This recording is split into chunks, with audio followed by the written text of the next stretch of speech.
I'm Logan Crawford, and right now on Spotlight, we are joined by the illustrious Chris Kellogg, the author of a riveting adventure chronicle called My Mother Shoots Elephants.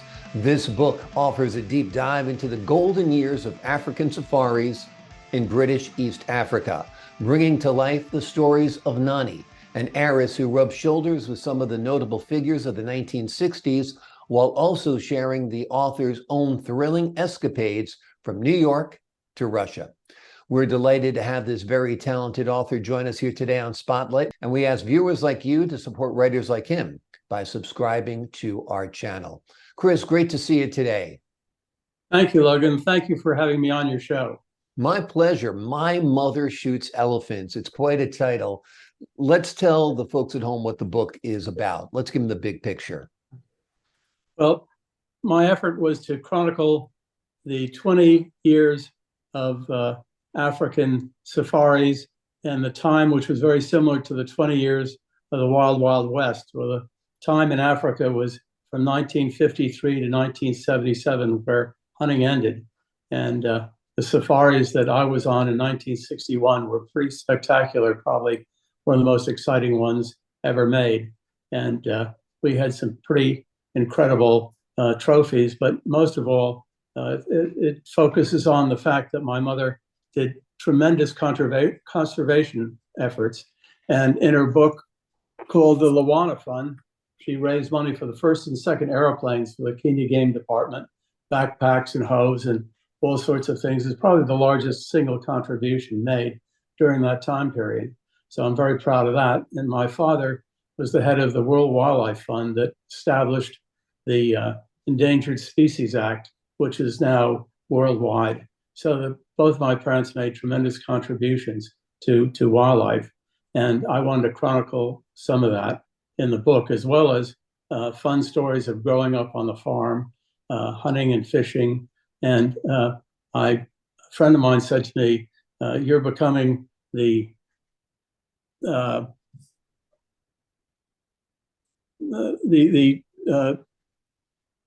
Huckleberry Finn or Tom Sawyer of Palm Beach. And I hope people awesome. leave the book with that sort of uplifting feeling. And right. That's part of the purposes of the book, to encourage people to get outside and enjoy the circle of life and see how it will enrich their soul and give meaning to their life. It must have been fun to take a journey back in time and think back to the 1960s when this was all happening. How were you able to remember? You know, it's hard to believe you were on a safari in the 1960s. You're a young-looking man, but you were doing it. What was it like doing the time traveling in your brain and trying to recall everything?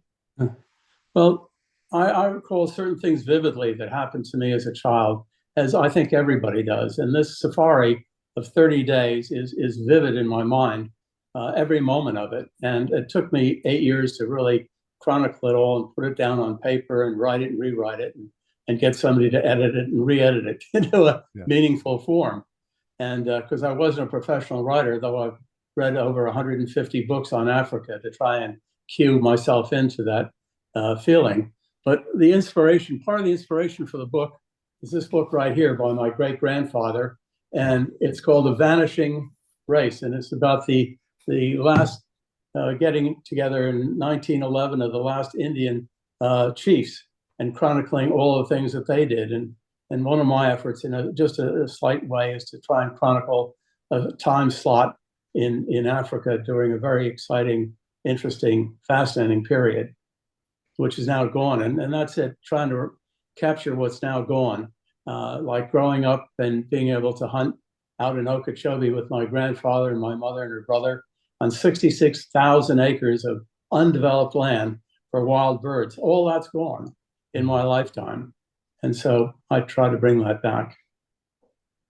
Nonnie seems to have lived an extraordinary life, interacting with figures like Robert Rourke, Richard Leakey, the Adamsons of Born Free. Tell us a little bit about how these connections shaped her adventures and her contributions to wildlife conservation.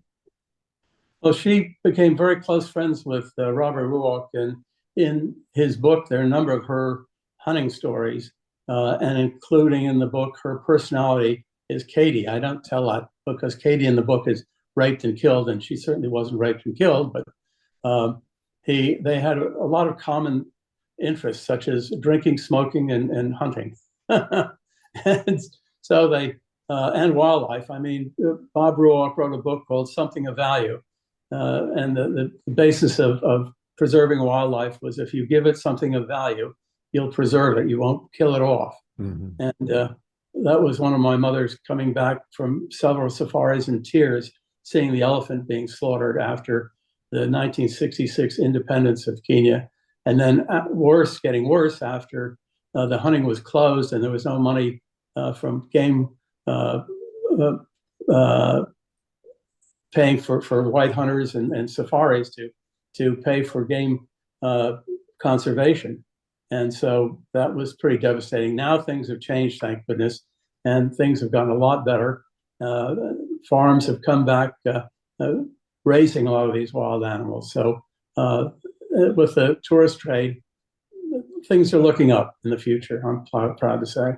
Well, that's great to hear. The adventure of bagging the largest elephant in 60 years, that's highlighted in your book. Tell us a little bit about this expedition and what made it stand out from other safaris.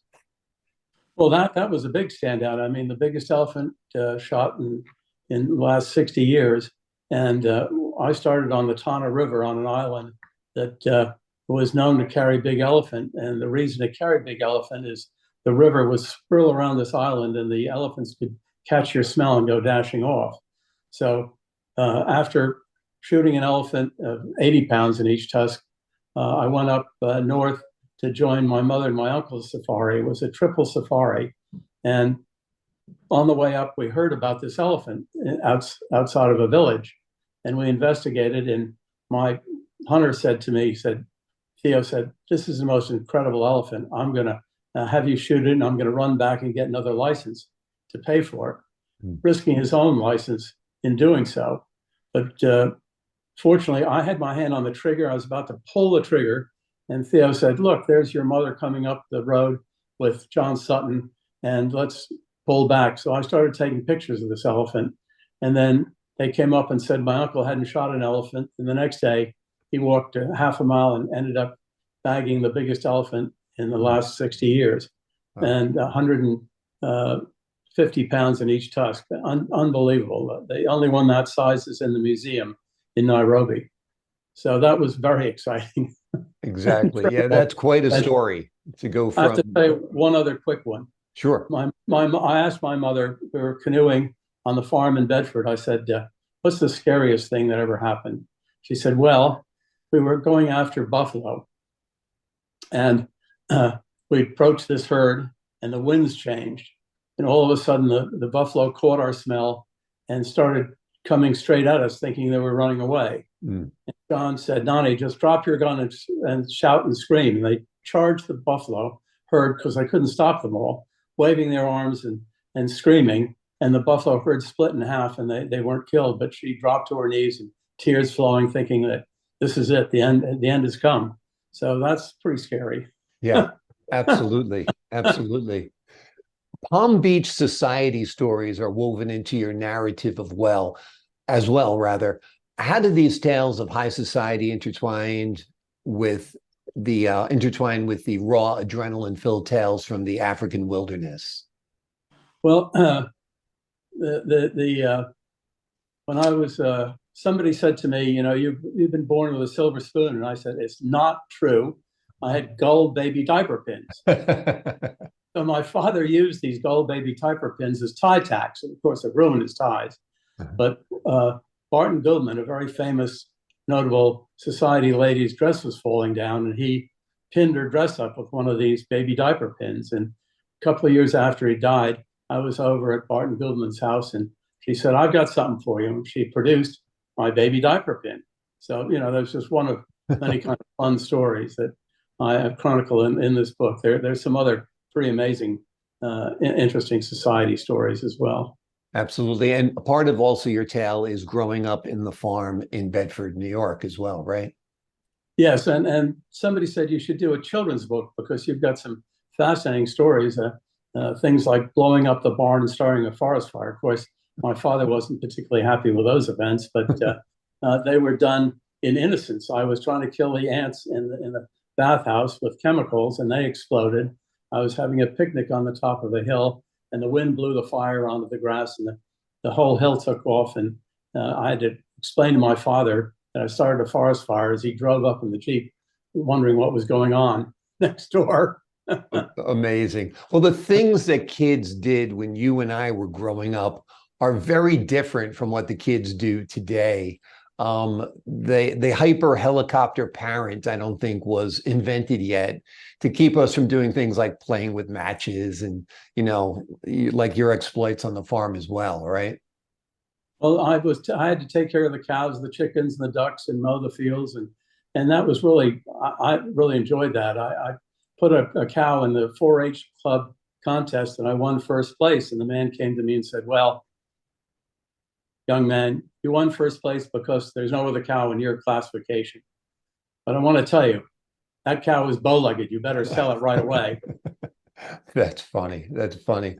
Well, Chris Kellogg has written an amazing memoir. It is called My Mother Shoots Elephants. The book offers a deep dive into the golden years of African safaris in British East Africa and brings to life the stories of Nana, an heiress who rubbed shoulders with the notable figures of the 1960s. It is quite an engaging read. It's a fascinating read. They'll transport you back to a different time, a different age, and you'll be delighted that Chris Kellogg has taken the time to put this all down on paper. Chris, thanks so much for joining us here today on Spotlight. Thank you, Logan, for having me. My pleasure. And to the folks at home, I'm Logan Crawford, thanking you for your time this time. Until next time on Spotlight.